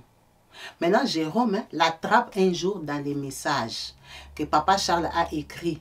Jérôme demande c'est qui et tout ça. Jérôme prend les numéros, il appelle papa Charles. Il menace papa Charles. Laisse ma copine et tout ça. Lui, il croit que la copine est héritière. Alors que la copine vit au crochet de papa Charles. On insulte papa Charles et papa Godouma. Hein? Papa Charles est très fâché. Elle a nié, demandé pardon. Oh, c'est un dragueur. Oh, c'est comme ci, oh, c'est comme ça, oh, c'est comme ça. Papa Charles s'est fâché. Si c'est 3 mois. Papa Charles l'a abandonné. Il n'a plus l'argent. Maintenant, papa Charles lui-même, il la rappelle. Il dit, il a rêvé. Son père à lui, papa Charles. Papa Charles est de Bandundu. Un vrai mec de Bandundu. Son papa décédé. Il a rêvé, son papa lui a dit que le papa de cette fille ici, de Chancel, papa Roger qui avait un bon cœur là, son papa qui aidait tous ses neveux là, il a rêvé que son papa décédé est venu lui dire que comment tu as laissé la fille de Roger? Roger c'est quelqu'un de bien, c'est mon ami. Ne laisse pas la fille de Roger. il était très étonné. C'est pour ça qu'il a rappelé le matin. Parce que c'est l'instruction qui est venue la nuit. C'est son papa, lui décédé, qui lui a dit ça. Donc, il lui a pardonné. Il lui a pardonné, mais on ne sait pas s'il pense qu'elle a arrêté ou comment, mais il lui a pardonné, ils ont recommencé. Donc, du côté du jeune garçon là, qu'elle a rencontré là, Jérôme sait qu'elle a laissé le papa là, parce que le papa ne l'appelait plus pendant 3 mois. Or, qu'elle a recommencé à les gérer tous les deux. Maintenant, qu'est-ce qui s'est passé? Quand papa Charles revient dans sa vie, vous voyez qu'elle et papa Charles, ils ont commencé après le confinement de 2020. Donc aujourd'hui, là, elle part sur 3 ans et demi avec papa Charles. Maintenant, lui, Jérôme, ça fait peut-être 1 an qu'ils se connaissent. Maintenant, vous voyez que dans les 1 an ici, Jérôme avait failli abîmer sa relation. Donc papa Charles vient de revenir il y a peut-être les 9 mois. Maintenant, quand il revient, il a changé de langage. Il lui dit qu'il veut un bébé. Il veut un enfant avec elle. Or, papa Charles, au début, il avait bien fait comprendre que tu es ma copine. Moi, je suis mariée, ma femme est aux États-Unis. Il n'y aura jamais rien. Il lui dit maintenant qu'on est resté longtemps, je t'aime, je t'apprécie, je veux un enfant. C'est comme ça qu'elle lui dit, moi, si tu veux l'enfant, il faut aussi que tu m'amènes en Europe, tu m'achètes la maison, comme ta femme. Papa Charles lui dit, je t'amène au Canada. Elle ne veut pas aller au Canada, il fait froid, elle n'aime pas. Elle ne veut pas aller au Canada. Elle dit non, moi si je vais aller en Europe, je vais aller en Belgique, j'ai mes 2 grands frères. Papa Charles est d'accord. Il dit, je t'envoie en Belgique, on fait l'enfant, je t'achète la maison. Elle revient chez son jeune homme, beau gosse, papa Jérôme, qui est maintenant officiellement divorcé du médecin. La femme médecin là, c'est fini, le médecin a gardé les enfants. Donc Jérôme n'a pas d'enfant. Jérôme est bien accroché à elle. Elle vient dire à Jérôme qu'elle veut partir vivre en Belgique. Jérôme sait qu'elle est héritière. Jérôme avait insulté papa Charles. Je ne sais pas s'il connaît le niveau de papa Charles ou pas. On ne sait pas. Mais Jérôme a déjà compris qu'elle voit ailleurs. Donc, elle et Jérôme, ils se sont convenus de venir en Europe. Parce que Jérôme, la société pour laquelle il travaillait, on l'a chassé. On l'a remplacé. Il ne travaille plus. Donc Jérôme n'a plus l'argent. Mais Jérôme, c'est un garçon qui venait en Europe à cause de cette société-là. Il venait beaucoup en Europe. Donc, elle et Jérôme, ils sont d'accord de venir se chercher en Belgique. C'est comme ça que notre sœur, papa Charles, lui a accordé de venir en Belgique. Elle a vendu la Range Rover, tous les effets de la maison et tout ça. Elle a donné l'argent à sa maman. Elle a pris l'avion avec ses 2 enfants de son mariage. On l'avait chassée là où elle était partie. Elle est venue avec eux en Europe au mois de décembre ici, le 23 décembre. Qu'elle est arrivée en Belgique. Là, elle va en Belgique, elle a fêté, tout ça, elle est partie chez ses frères. Elle s'est présentée pour ses papiers. À ce jour qu'on parle, elle est au foyer. Elle vient d'avoir un foyer, Dieu lui a fait grâce. C'est allé vite, on vient de lui donner un foyer. En attendant, elle commence les démarches. Non, elle est au début des démarches. Pourquoi elle nous a appelés express? Parce que papa Charles, il sait qu'elle est venue en Europe. Pour qu'il la mette enceinte, il lui achète une maison. Papa Charles vient début avril. Maintenant, Jérôme, le fiancé, le jeune, qui est maintenant divorcé, lui, il arrive pour s'installer en Belgique définitivement au mois de juin. Parce qu'il est en train de vendre ses histoires comme il est là-bas. Ils se sont convenus, ils viennent chercher la vie ensemble. Il vient au mois de juin. Maintenant, elle m'a appelé pour me demander. Elle dit, elle a acheté 2 numéros quand elle arrive en Europe. Un numéro Papa Charles, un numéro Jérôme. Parce que Papa Charles lui avait donné 2000 € pour acheter iPhone 15. Il lui avait dit que c'est 2000 € en Europe. Pour qu'elle achète iPhone 15, c'est ce qu'elle voulait. Donc, le numéro de iPhone 15, c'est pour Papa Charles. L'ancien téléphone, elle a acheté l'ICA mobile pour Jérôme. C'est comme ça qu'elle les gère. Et elle est au foyer, il y a un mauvais réseau. Donc, elle peut bien les gérer pour le moment. Mais maintenant, elle est amoureuse de Jérôme, le jeune garçon. Parce qu'elle me dit qu'à Bibi, la vérité est que Papa Charles, je ne connais personne qui le connaît. Je connais que Papa Charles. Mais c'est lui qui m'a envoyé en Europe. J'ai envie de lui faire le coup, le laisser avec Jérôme. Qu'est-ce que tu me donnes comme conseil? C'est pour ça que notre maman nous a appelés. Pour savoir si elle doit bien s'étaler au mois d'avril, porter la grossesse de Papa Charles, ou elle doit porter boire les pilules comme ça, rien n'entre. Elle attend Jérôme. Au mois de juin, elle porte la grossesse de Jérôme. Ils accouchent leur enfant en Belgique, son 4e enfant. Parce qu'elle a un qu'elle a laissé dans la famille de son papa depuis l'enfance, et les 2 qu'elle est venue avec ici. Notre maman a 34 ans. Elle dit, tu vois, c'est les garçons, genre, prise de tête, ils s'énervent. Tu vois, il a 38 ans, un garçon qui a 38 ans. Donc, il a les comportements des gens de 38 ans. Or, l'autre, là, il a les comportements des papas. Papa fatigué, habitué, qui a déjà géré, qui a les enfants plus âgés qu'elle. Le papa, là, il a des enfants qui sont plus âgés qu'elle. La team Kabibi Show, comme vous savez ici, on s'est dit des vérités. Moi, je vais vous donner le conseil que je lui ai donné. Mais je ne veux pas vous influencer. Je vous ai expliqué sa vie en détail, la vie de sa mère, qui a eu 3 maris. Sa vie, qui vit à ses dépens aujourd'hui. Hein? C'est elle qui supporte sa maman, avec ses frères qui sont en Europe, hein, qui envoient aussi l'argent à sa maman. Elle a un frère qui est à Kinshasa, bon, qui s'en sort, mais la plupart du temps, c'est elle qui prenait charge de sa mère. Vous avez entendu son parcours. On l'a sortie du mariage avec 2 enfants. Elle est tombée sur papa Charles qui a beaucoup d'argent. Ce n'est pas tout le monde qui a une chance comme ça. Parce qu'il y a des jeunes filles sans enfants qui cherchent des papas Charles, ils ne trouvent pas.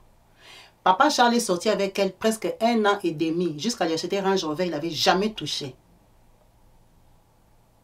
Ils ont fait presque 4 ans aujourd'hui, on va dire, avec le confinement. Ils vont sur 4 ans.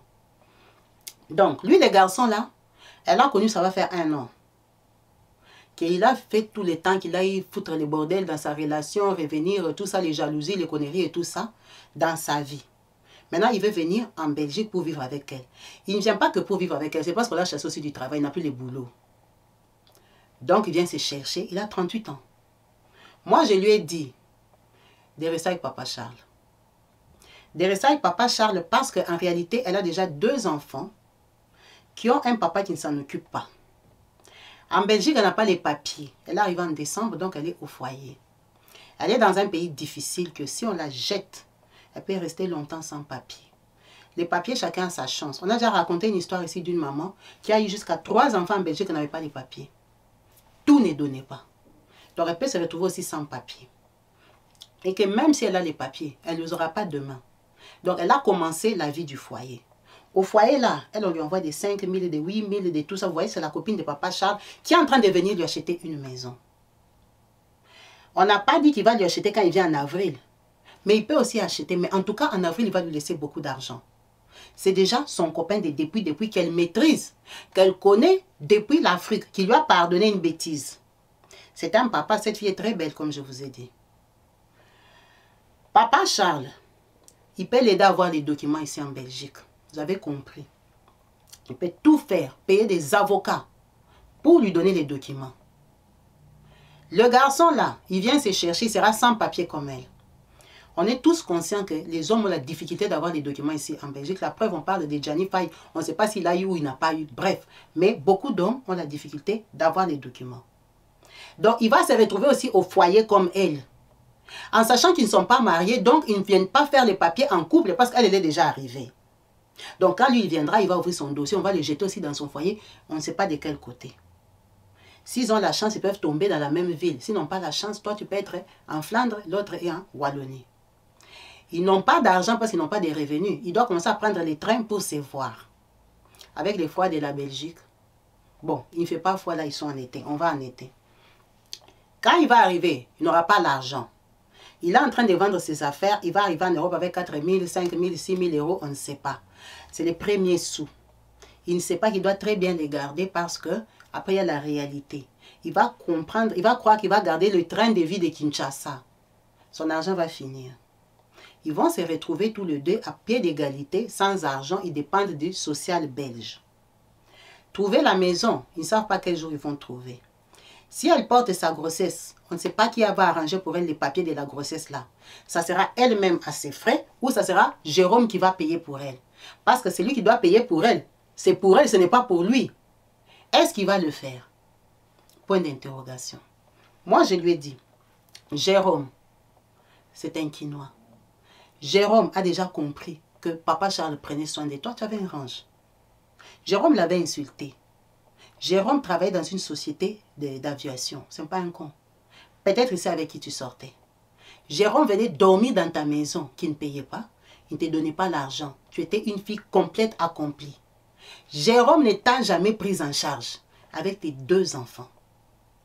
Ne pense pas parce qu'un homme t'a amené manger la pizza 30 € sur les boulevards qu'il t'aime à la folie. Il t'achète la pizza de 30 € parce que quand il te regarde toi-même, tu es habillé, tu portes 3 000 € sur toi. qui ne lui n'a pas dépensé. Tu es une belle fille, tu voyages, tu es tout ça, tout ça. Mais lui n'a jamais pris charge de tes dépenses, de tes enfants. Est-ce que si Jérôme t'avait trouvé à Kinshasa, là où tu habitais à l'église, il allait t'aimer? Il allait scolariser tes enfants? Il allait t'installer comme papa Charles? Il n'allait pas le faire. Jérôme est venu parce que c'était une fille haut niveau. Donc tu ne connais pas Jérôme, comment il va se comporter quand tu seras à sa charge. Il est jeune, tu m'as dit, il a les enfantillages. Est-ce qu'il va accepter tes enfants là? Tu ne sais pas. Il peut aussi accepter. Mais il a laissé ses 3 enfants à lui. Jérôme, il a une femme et 3 enfants, médecins, à Kinshasa. Il est en train de vendre ses histoires pour venir chercher sa vie. Donc ses propres enfants, il a laissé. Maintenant, c'est pour venir aimer tes enfants, toi?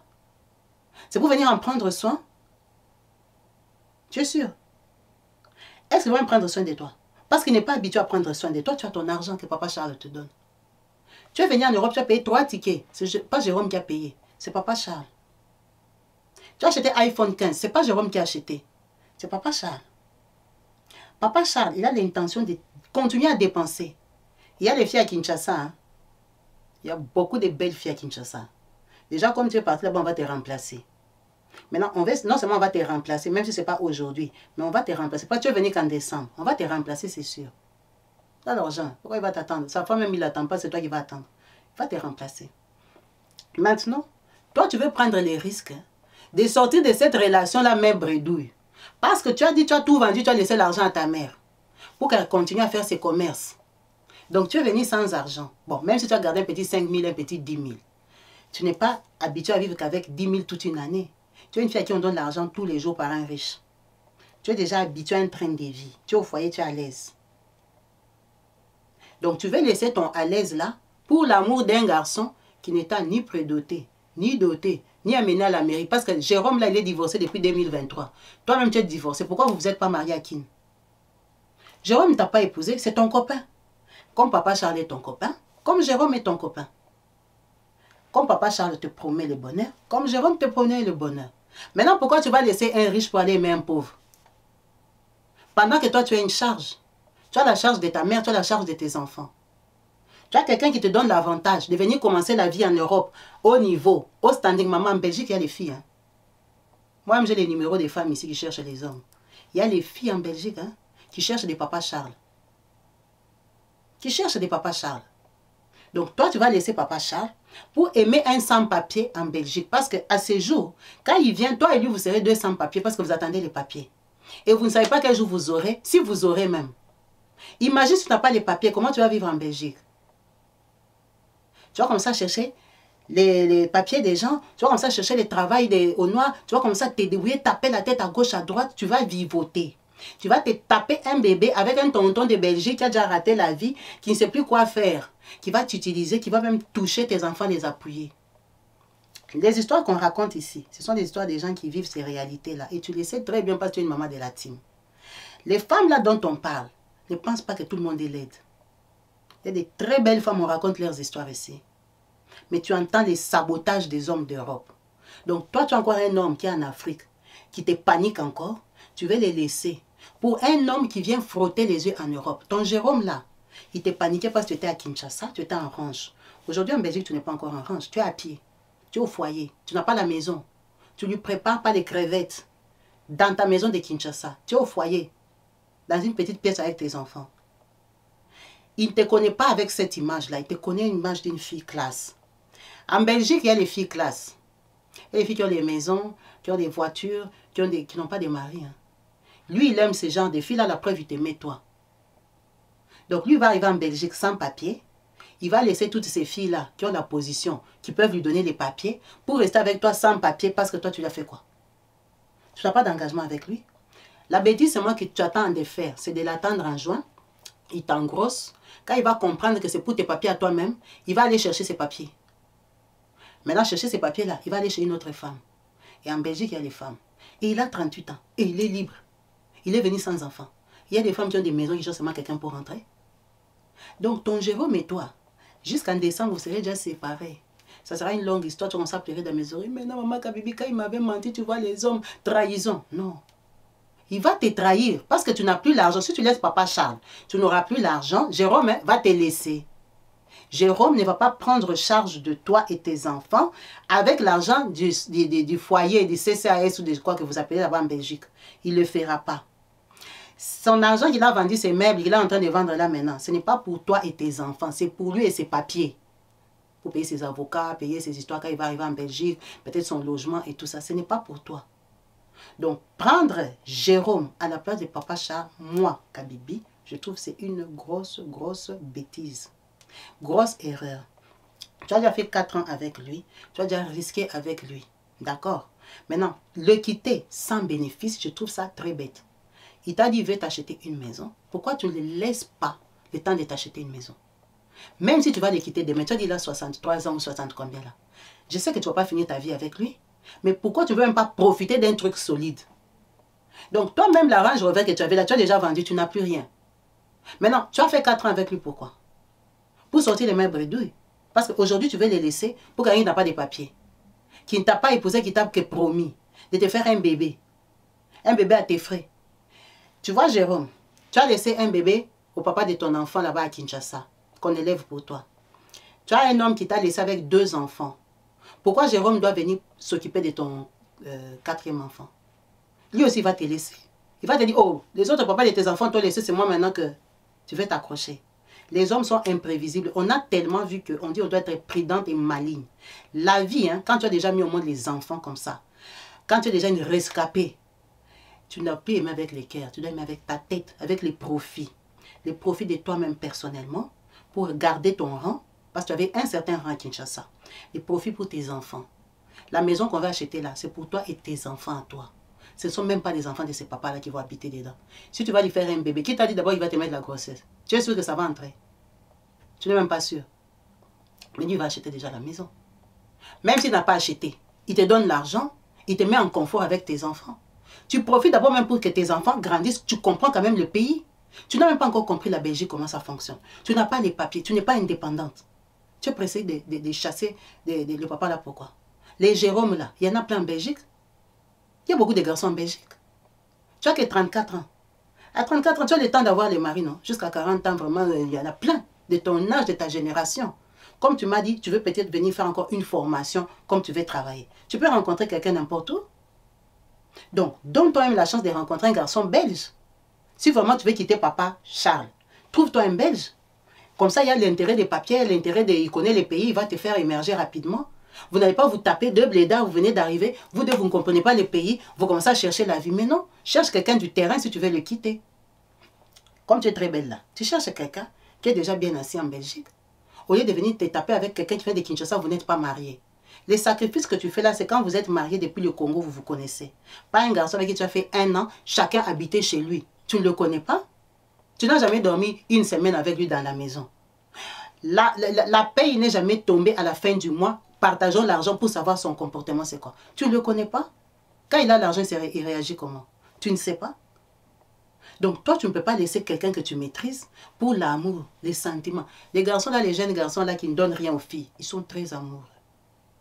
Très amoureux, surtout s'il est dans le lit qu'il n'a pas acheté, les draps qu'il n'a pas acheté, les parfums que tu as même mis sous ton corps, il n'a pas acheté. Il est très amoureux.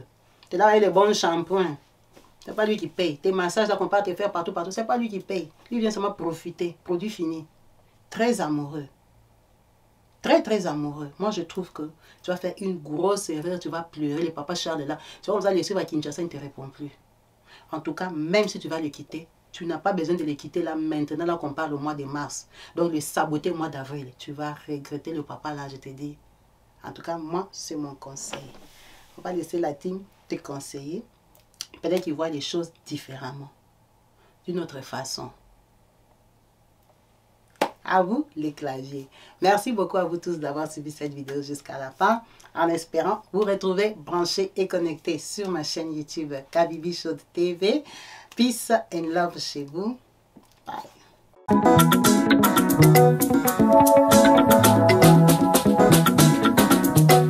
Partout dans le monde, sans exception, abonnez-vous sur la chaîne YouTube Kabibi Show TV. L'information en temps réel, temps réel. Allez. Oh, partout dans le monde, Bibalete, Kakamoko, c'est Kabibi Show TV. Allez, s'abonner, s'abonner, abonnez-vous massivement. S'abonner, s'abonner, abonnez-vous massivement.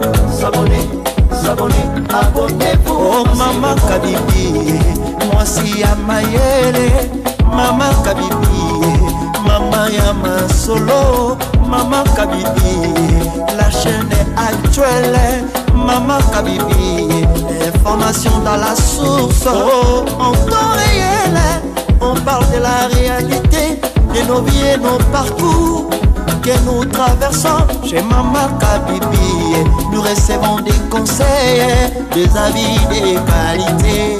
Dans la team Kabibi Show, la team de qualité, c'est la team d'exception.